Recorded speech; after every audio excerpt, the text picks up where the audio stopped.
अस्सलाम वालेकुम नाज़रीन। डॉक्टर दानिश रियल फोकस के साथ हाजिर है। पाकिस्तान की सियासत में ऊंच नीच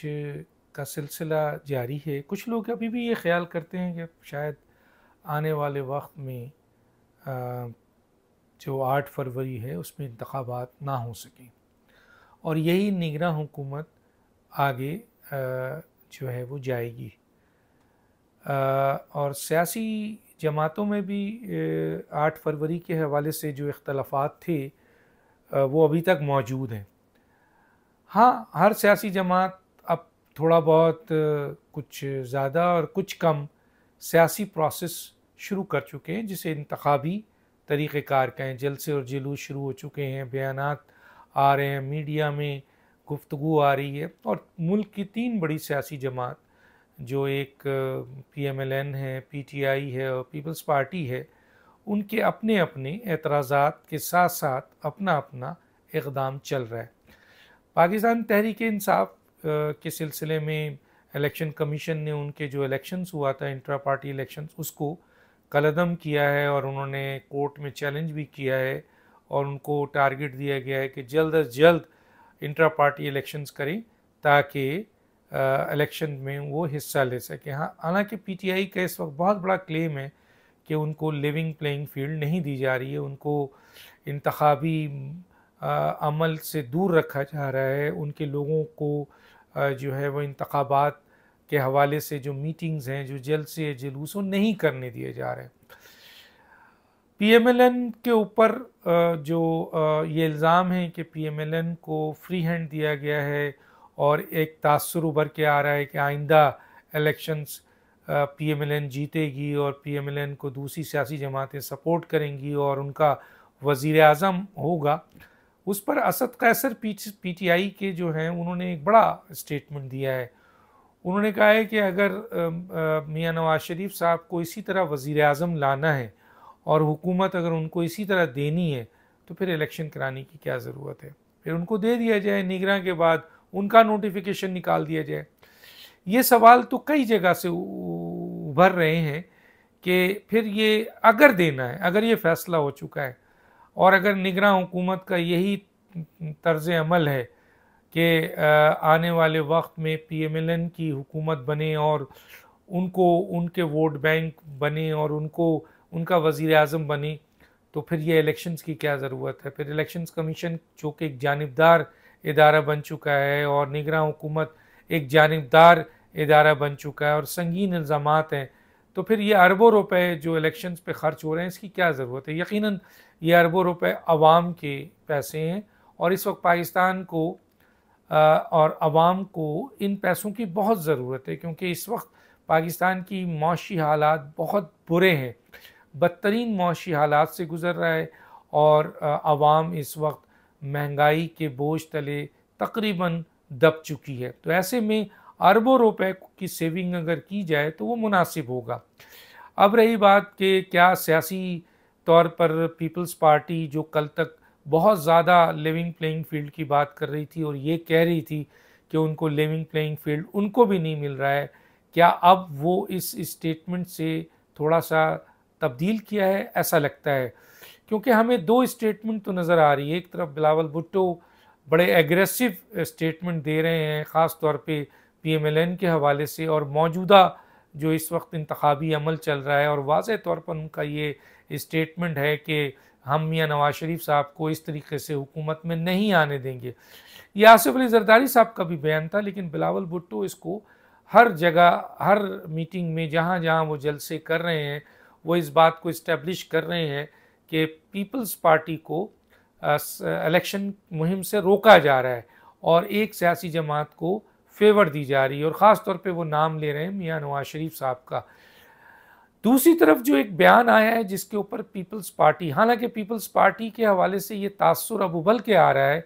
कि वो फिर सियासत में इन हो चुके हैं। इन होने का मतलब ये होता है कि अब उनकी सियासी जो इंतखाबी मौरका है उसमें आसानियाँ पैदा हो रही हैं और उनको उनको लिविंग प्लेइंग फील्ड मिल रही है जिसका वो एतराज़ कर रहे हैं। लेकिन एक बड़ा स्टेटमेंट सामने आया आसिफ अली जरदारी का, जिसके बाद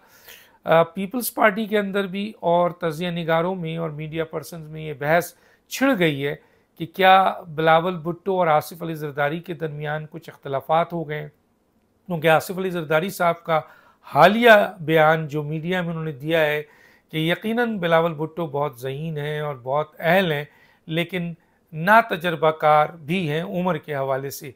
ये बयान आसिफ अली जरदारी साहब का जो है वो शायद इसलिए दिया गया है कि बिलावल भुट्टो बहुत एग्रेसिव बयान दे रहे हैं और उसको न्यूट्रलाइज करने के लिए आसिफ अली जरदारी साहब ने ये बयान दिया है। लेकिन इस बयान के बाद कुछ लोगों का ये ख्याल है कि ये बिलावल भुट्टो के आइंदा आने वाली सियासत पे और ख़ास तौर पे वजारत उज़्मा पे, जिस पे ख़ुद आसिफ अली जरदारी कह रहे हैं कि अगली हुकूमत हमारी होगी और बिलावल भुट्टो वज़ीर आज़म होंगे, उसके लिहाज से बिलावल भुट्टो की सियासत पर इफ़ेक्ट पड़ेगा। लेकिन एक तबका ये कहता है कि आसिफ अली जरदारी साहब की सियासत में जो सबसे अहम चीज़ है वो ये है कि 2024 का इलेक्शन पीपल्स पार्टी जीते और अपने इत्तेहादियों के साथ हुकूमत बनाए और उसमें वज़ीर आज़म बिलावल भुट्टो हों। शायद उसकी वजह यह है कि वो नहीं चाहते कि बिलावल भुट्टो के एग्रेसिव बयान से बिलावल भुट्टो को नुकसान पहुँचे। अब इस बयान के बाद आया आसिफ अली जरदारी साहब के इस स्टेटमेंट के बाद बिलावल भुट्टो को नुकसान पहुंचा है या वो बिलावल भुट्टो को कवर कर रहे थे, ये तो वक्त बताएगा। अभी जो मौजूदा आने वाली हुकूमत है, जो कहा यह जा रहा है किस किस्म की हुकूमत बन सकती है, तो JUI पूरी कोशिश कर रही है कि उसको बलूचिस्तान और KPK दे दिया जाए। लेकिन यहाँ पर फिर इख्तलाफ पैदा होगा PMLN में, क्योंकि अगर PMLN ये चाहेगी कि मरकज़ में उसको हुकूमत बनाने का मौका मिले तो फिर वो पाकिस्तान तहरीक इंसाफ पार्लियामेंटेरियन KPK में और बलूचिस्तान में बाप पार्टी जो थी जो जिनमें जम हो चुकी है, और इसके साथ साथ जो आपके पाकिस्तान इस्तेहकाम पार्टी जो इस वक्त पंजाब में है उसको वो अपने साथ शामिल करे। लेकिन अगर JUI भी इस इत्तेहाद में शामिल होती है तो KPK में JUI का इख्तलाफ सामने आएगा। अब और अगर ये तमाम लोग PMLN का हिस्सा हैं जो कि बाप पार्टी थी, तो क्या नवाज शरीफ ये सोच रहे हैं कि बलूचिस्तान में उनकी हुकूमत हो? अगर वो अपनी हुकूमत बनाने की कोशिश करेंगे तो बलूचिस्तान के अंदर JUI यकीनन उनको रजिस्ट करेगी, क्योंकि इस वक्त JUI 2 सूबों में हुकूमत बनाने के लिए बहुत तेज़ी से कोशिश कर रही है और एक सूबे में वो इत्तेहाद पीपल्स पार्टी के ख़िलाफ़ लेके आ रही है ताकि सिंध में भी उसको वहाँ पजीराई मिले। लेकिन सूबे बलूचिस्तान और सूबे KPK में JUI पूरी तरह से इस वक्त मुतहर्रिक है अपनी हुकूमत बनाने के लिए। वो अलग बात है कि उसको PMLN या दूसरी सियासी जमातें सपोर्ट कर दें, लेकिन अगर PMLN बलूचिस्तान में अपनी हुकूमत लानी जाएगी दूसरे इत्तेहादियों के ज़रिए तो वहाँ JUI का इख्तलाफ बनता है। सिंध में पीपल्स पार्टी अपनी हुकूमत बनाने के लिए बहुत इत्मीनान में, वो ये समझती है कि इस किस्म के इत्तेहाद जो अब बन रहे हैं वो पहले भी बनते रहे, लेकिन सिंध में पीपल्स पार्टी की हुकूमत को रद्द करना, रोकना बड़ा मुश्किल काम होगा। तो क्या ये हुकूमत कुछ इस तरह बनेगी कि मरकज़ में PMLN इत्तेहादियों के साथ हुकूमत बनाए? आया उसमें पीपल्स पार्टी होती है, नहीं होती है, या पीपल्स पार्टी मरकज़ में हुकूमत बनाए और उसके साथ इत्तेहादी शामिल हों? ज़ाहिर है वो दो सियासी जमातें अपने आप को ये देख रही हैं कि वो हुकूमत में है। PTI का ये कहना है, हालांकि वो तंजीमी तौर पर बिखर चुके हैं, लेकिन वो ये कहते हैं कि 80% वोट बैंक उनका है और साफ और शफाफ इलेक्शन हुए तो वो बहुत बड़ी तादाद में जीतेंगे, ये उनका स्टेटमेंट है। अगर ऐसे ही हुआ तो फिर तो PTI के साथ हुकूमत बनानी पड़ेगी इत्तेहादियों की, और अगर नहीं हुआ तो फिर PMLN का तासुर उभर के आ रहा है कि वो मरकज़ में हुकूमत बनाने जा रही है लेकिन इत्तेहादियों के साथ। लेकिन फिर सिंध में पीपल्स पार्टी ले जाएगी और बलूचिस्तान और KPK में JUI की हुकूमत होगी, वो भी इत्तेहादियों के साथ। कुछ इस तरह की चीज़ें पहले भी सोची गई थी, अब भी सोची जा रही हैं, लेकिन सवाल यह पैदा होता है कि इस तरह की इत्तेहादी हुकूमत मौजूदा पाकिस्तानी जो इस वक्त सियासत है, मईशत है और बहुत बड़े बड़े चैलेंजेस हैं, उसको ये निकाल सकेंगे या नहीं निकाल सकेंगे, क्योंकि 16 महीने की इत्तेहादी हुकूमत 11 और इससे पहले 3 साल 7 माह सामने है। अवाम और बिजनेसमैन यही चाहते हैं, अब भी यही चाहते हैं, क्योंकि निगरां हुकूमत जिस तरह की पॉलिसी ला रही है, अभी प्राइवेटाइजेशन के हवाले से बड़ा काम किया जा रहा है, इसी तरीके से स्टॉक एक्सचेंज में जो तेज़ी आ रही है, डॉलर्स को कंट्रोल किया हुआ है, क्रैकडाउन्स हो रहा है, माफियाज के खिलाफ कार्रवाई है,